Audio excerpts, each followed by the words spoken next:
দীর্ঘদিন ধরে খাল, বিল, নিকাশি নালা এবং সুইলিশ গেটগুলি সংস্কার না করার ফলে চাষের জমি থেকে বেরোতে পারছে না জল। জলের তলায় ডুবে রয়েছে বিঘার পর বিঘা জমি। সোনালী ফসল ঘরে তুলতে ক্ষতির মুখে পড়তে হচ্ছে কৃষকদের।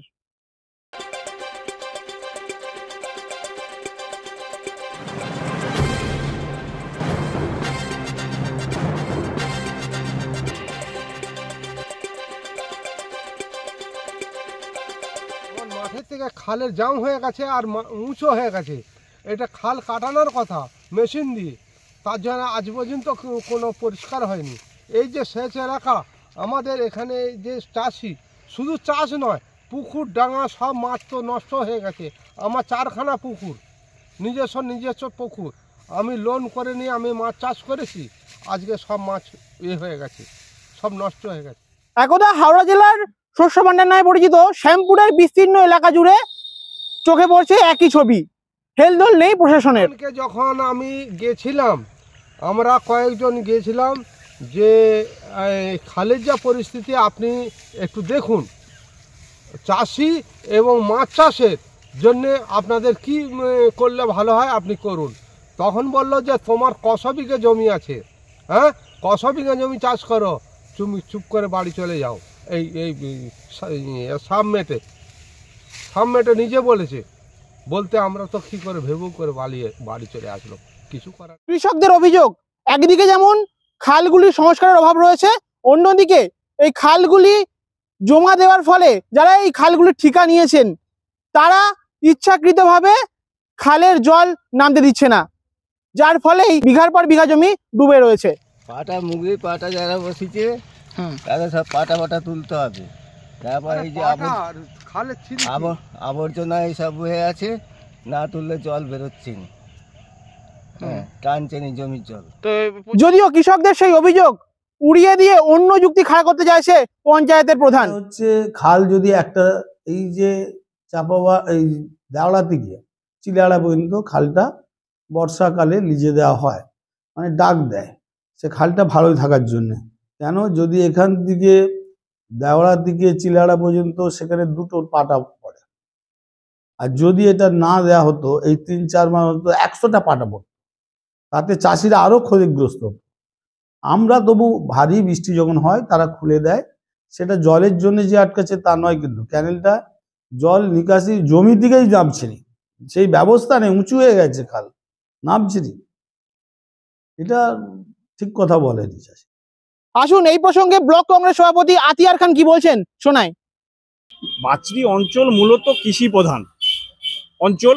এই অঞ্চলের 14টা মৌজার 25টা সংসদের মধ্যে প্রত্যেকটা 33টা গ্রাম আছে।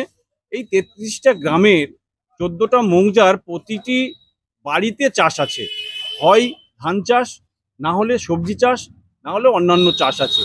তা এই ধান চাষটাই মূলত এখানে প্রধান। এই ধান চাষটা মূলত রূপনারায়ণের জল ওঠা এবং নামার পরিপ্রেক্ষিতেই এখানে ধান চাষটার ফলনটা বৃদ্ধি পায়।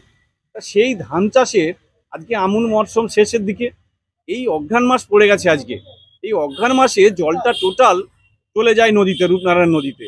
এখন দেখতে পাওয়া যাচ্ছে যে গ্রাম পঞ্চায়েতের খামখেয়ালিপনার জন্যে, গ্রাম পঞ্চায়েতের সামান্য কিছু অর্থের বিনিময়ে কিছু অসাধু লোককে জোর করে খালেতে পাটা মেরে সামান্য কিছু চুনো মাছ বা চিংড়ি মাছ ধরার জন্যে একটা চিন্তা ভাবনা করে জমাই দেওয়া হয়েছে, যার ফলে এই সমস্ত অসাধু লোকগুলো তারা খালে পাটা মাছ ধরার জন্য লাগিয়ে রেখেছে, যার ফলে জলটা এখান থেকে বেরোতে পারছে না।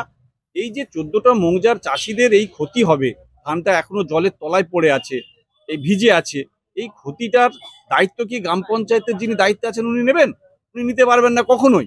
তা এই চাষিদের পক্ষে আমি বলছি যে ইমিডিয়েট যেন গ্রাম পঞ্চায়েতের পক্ষ থেকে বা ব্লক প্রশাসনের পক্ষ থেকে এই অসাধু মাছ যারা ধরার জন্যে ঠিকা নিয়েছিলেন তাদের পাটা মারার জায়গাটা যেন সরিয়ে নেওয়া হয় বা সরিয়ে দেওয়ার ব্যবস্থা করা হয়।